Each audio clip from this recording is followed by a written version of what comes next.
അന്യായമായി പാചകവാതക സിലിണ്ടറിനും പെട്രോളിനും വില വർദ്ധിപ്പിച്ച നരേന്ദ്രമോദി സർക്കാരിന്റെ ജനദ്രോഹ നടപടികൾക്കെതിരെ വട്ടംകുളം മണ്ഡലം കോൺഗ്രസ് പന്തം കൊളുത്തി പ്രകടനം നടത്തി. അന്യായമായി പാചകവാതക സിലിണ്ടറിനും പെട്രോളിനും വില വർദ്ധിപ്പിച്ച നരേന്ദ്രമോദി സർക്കാരിന്റെ ജനദ്രോഹ നടപടിക്കെതിരെയും ഭരണത്തിന്റെ മറവിൽ സ്വന്തം മകൾക്ക് കോടിക്കണക്കിന് രൂപ പിണറായി വിജയൻ കൈപ്പറ്റുന്ന അവസരമുണ്ടാക്കിയെന്നും ആരോപിച്ച് വട്ടംകുളം മണ്ഡലം കോൺഗ്രസിന്റെ ആഭിമുഖ്യത്തിൽ വട്ടംകുളത്ത് പന്തം കൊളുത്തി പ്രകടനം നടത്തി.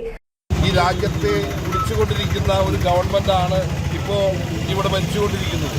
നമ്മൾക്കൊക്കെ അറിയാം, ഞാൻ നേരത്തെ സൂചിപ്പിച്ചതുപോലെ ലോകരാജ്യങ്ങളിൽ ക്രൂഡ് ഓയിലിൻ്റെ വില വളരെ കുത്തനെ ഇടിഞ്ഞപ്പോൾ ഇന്ത്യ രാജ്യത്ത് മാത്രമാണ് പെട്രോളിൻ്റെയും ഡീസലിൻ്റെയും അതുപോലെ തന്നെ വാതകത്തിൻ്റെയൊക്കെ വില വാണം പോലെ മുകളിലേക്ക് കയറിയത്. എന്താ കേരളത്തിലെ സ്ഥിതി?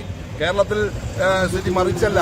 കേരളത്തിലെ കേന്ദ്രത്തിന്റെ ഭരണത്തെ പിൻപറ്റിക്കൊണ്ട് വർഗീയത പറഞ്ഞ് അങ്ങോട്ടും ഇങ്ങോട്ടുമൊക്കെ എല്ലാവരെയും വിഭജിച്ചിട്ടുകൊണ്ട് നമുക്കറിയാം, കേരളത്തിലെ ഇടതുപക്ഷ ജനാധിപത്യ മുന്നണി ഏറ്റവും പൊന്നോമനയായി കരുതിയിരുന്ന വെള്ളാപ്പള്ളി നടേശൻ കഴിഞ്ഞ ദിവസങ്ങളിൽ നമ്മുടെ മലപ്പുറത്ത് വന്ന് നടത്തിയിട്ടുള്ള പ്രസ്താവനകൾ ഈ രാജ്യത്തിന്റെ മതേതര സ്വഭാവത്തിന് കടക്കൽ കത്തിവെക്കുന്ന രീതിയിലാണ് നമ്മളെല്ലാവരും കണ്ടതാണ്. അത്തരത്തിലുള്ള വർഗീയ പ്രീണനം നടത്തിക്കൊണ്ട് കേന്ദ്രം പോകുമ്പോൾ അതിൻ്റെ പിൻപറ്റിക്കൊണ്ടാണ് കേരള സംസ്ഥാനവും മുന്നോട്ട് പോയിക്കൊണ്ടിരിക്കുന്നത്. ഇതിന് രാജ്യവ്യാപകമായ പ്രതിഷേധം ഉയർന്നു വരണം.